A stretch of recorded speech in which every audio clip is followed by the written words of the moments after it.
Hello guys, ही बघा ही साडी आणि हे अस्तर 3.5 मीटर घेतले आणि पूर्ण एक साडी. तर आपल्याला ह्याचा काय करायचं, आता 1 पीस शिवायचा आहे, क्लायंटचा आहे. तो मला 2 दिवसात तयार करून द्यायचं सांगितलेलं आहे त्यांनी. तर आज मी तुमच्यासोबत शेअर करते कटिंग. शेवटपर्यंत व्हिडिओ नक्की बघा. माझ्या चॅनलवर नवीन असेल तर सब लाईक कमेंट नक्की करा. हे बघा, आपल्याला मी पूर्ण साडी घेतली, फक्त जे वर्कचा पदर किंवा डिझाईन आहे ना तो कट केला. बाकी ह्याच्या सगळ्या मी प्लेट्स करण्यासाठी कट करून घेतले. आणि हे त्याची दोन्ही पण बॉर्डर सेम. तर ही वरची बॉर्डर मी कट केली, खालून फॉल आहे लावलेला, मी फॉल पण तसंच ठेवलेला आहे. त्याच्यानंतर ह्या पदराच्या नंतर मी काय केले, 4 पदरी आपली घडी करून घेतली. हा पदराचा भाग आहे एक साईडचा. ह्याच्यात आपण वरची बॉडी करणार. पूर्ण उंची माझी 15 आहे, घडी 10.5ची आहे आणि गळा समोरचा 6, मागचा 7.5 आहे. हे बघा, आता असं मी मेजरमेंट टाकून घेले. गळा रुंदी 3, शोल्डर 3.25 टाकलं मी.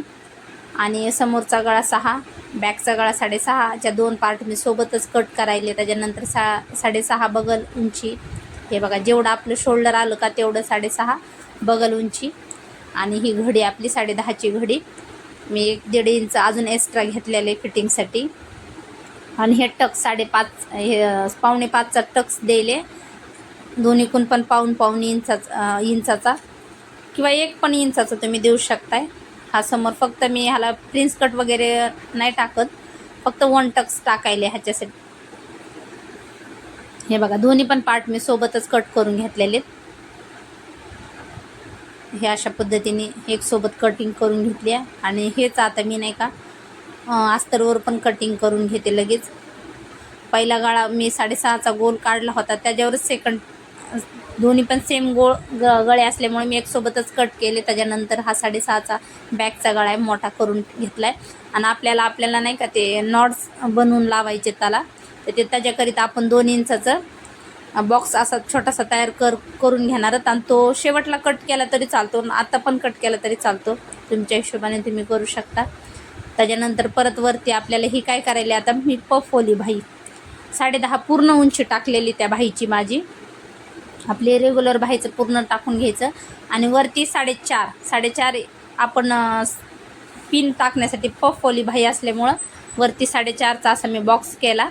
इकडून खाली 2.5 घेतलं आणि त्याला अटॅच बघा हे जॉईन करून घेतलं. हे असा शेप देऊन घेतला पफवल्या बाहीचा. हे बघा, असं कटिंग करून हे डिझाईनर त्याच्यामुळं ती त्याची बाही घेतली मी. आणि हे अशा पद्धतीने कट करून घ्यायले. पूर्ण कट केल्यानंतर हा बघा हे नोचिंग तिथं करून घ्यायची, की जेणेकरून तेवढ्यातच तुम्ही त्या प्लेट्स टाकायच्या की त्याचा पफ एकदम छान येईल. आता हे अस्तरवर हे मी 4 पदरी फोल्ड करून घेतले. घडी बघा व्यवस्थित कशी ठेवली मी. आणि दोन्ही पण पार्ट मी सोबतच कट करून घेणार आहे. मेन आपण पार्ट कट केले ना, मग बाकी जेवढं उरलं का अस्तर तेवढं आपल्याला खालच्या घेराला पूर्ण अटॅच करता येतं अस्तर. म्हणून आधी मेन वरचे पार्ट आपण दोन्ही पण कट करून घेणार आहेत अस्तरच्या ह्याच्यामध्ये. हे बघा, अशा पद्धतीने माझी पद्धत खूप सोपी असते. आणि तुम्हाला जे काय प्रश्न असतील, डाऊट असतील तर मला कमेंट बॉक्समध्ये कमेंट करून नक्की सांगा, मी सांगल. आणि आता ते केल्यानंतर मी पूर्ण लेवल करून घेतली आपल्या अस्तरची. आणि हे मेन खालचा पण पार्ट मी काढून ठेवला होता ना, त्याला हे बघा एकाला एक जोडून घ्यायचं अस्तर आणि पिना मारून घ्यायच्या. हे बघा, अशा पद्धतीने अस्तर दोन्ही पण फॅब्रिक मी सोबतच जोडायले. आणि थोडं काही कमी जास्त वाटलं तर तुम्ही प्लेट कमी जास्त पण करू शकता. जेवढी आपली बॉडीची फिटिंग असते का त्याच्यामध्ये करून घ्यायचं.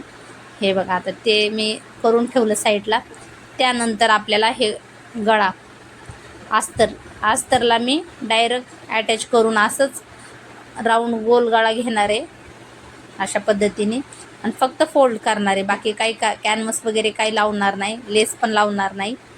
हे बघा, अशा पद्धतीने कटिंग करणार आहे मी. आता हे राऊंड करून घ्यायचं आणि त्याला असे छोटेसे अशा पद्धतीने नोच करून आणि काय दाखवले की तुमचा गळा जेणेकरून किंवा तुम्हाला लेस लावायची असेल तरी तुम्ही लेस लावू शकता. पण मला प्लेनच ठेवायचं होतं म्हणून मी डायरेक्ट दाब शिलाई दिली आणि असं अटॅच केलं.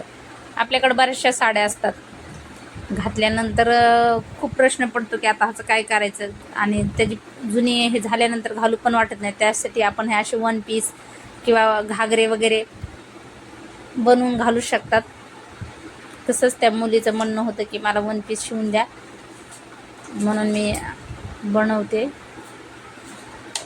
हे बघा, आता त्याच्यानंतर आपण काय केले, ते 2 इंचाचं मी दोन्ही पण पार्ट तसेच करून घेतले.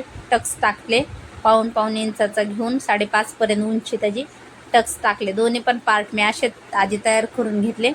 त्यानंतर मग आपल्याला ते नॉट जे बनवायचे का त्याची पण कटिंग बघा शेवटपर्यंत. हे बघा, आता शोल्डर वगैरे मी अशा पद्धतीने सगळं जोडून घेणार आहे. एक दोन्ही पण पार्ट असेच बनवून घेतले. तुम्ही प्रिन्स कट पण टाकू शकता ह्याच्यामध्ये. हे ब्लाऊज म्हणजेच आपल्याला वरचा पार्ट तयार करून घ्यायचं सगळ्यात आधी, आणि आता ह्याच्यातच मी 2.5 इंचाचं मी कट करून हे करते.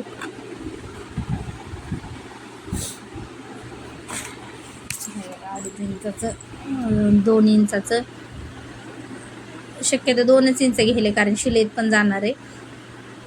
तुम्ही जास्त तुम्हाला बॅक ओपन पाहिजे असेल तर तुम्ही जास्त पण घेऊ शकता. आता हे मी कट करून घेतले आणि थोडंसं ठेवले, कारण ते क्लायंटला पूर्ण ओपन बॅक पाहिजे नव्हते, म्हणून मी थोडेसे ठेवले. आणि हाताच्या आता मी पलटी एकदम स्ट्रेट करून शिलाई मारून घेतली, तर ते पण गळ्यासारखंच पलटी करून घेतले. ह्याच्यात कॅनव्हास वगैरे काही यूज केला नाही आहे मी. आणि एक साईडकडून मी पूर्ण फिटिंग केली. हे बघा, हा बंद बाजू मी एक साईडकडून पूर्ण फिटिंग केली आणि एक साईड ओपन ठेवली, कारण आपल्याला त्या प्लेट्स तर पूर्ण जोडून घ्यायचे हे अशा पद्धतीने. कारण तुम्ही बघून घ्या, थोडं कमी जास्त असलं तर परत अजून थोड्याशा पिना वाढवायच्या किंवा कमी करायचं, किंवा जास्त असलं तर एखादी हलकीशी पिन ओपन करून घ्यायची. त्याच्यामुळे आधी मेजरमेंट घ्या, नंतरच तुम्ही खालचा पार्ट आणि वरच्या पार्ट पूर्ण जोडून घ्या. हे बघा, अशा पद्धतीने मी स्लीव्ज तसेच हे केलेत अटॅच वगैरे. हे अशी फिटिंग करा अशा पद्धतीने. आणि नॉड मी बनवून घेतलेत. 1.5 इंच जवळपास 2 इंचाची पट्टी काढली, छोटे छोटे असे नॉड बनवले आणि रेडीमेड लेस टाकली अशा पद्धतीने. हे क्लायंटचा आहे ड्रेस, तर मी काय पूर्ण वेअर तुम्हाला करून नाही शकत, घालून दाखवू शकत नाही, म्हणून मी अशाच पद्धतीने दाखवते. हे बघा, ही स्लीव्ज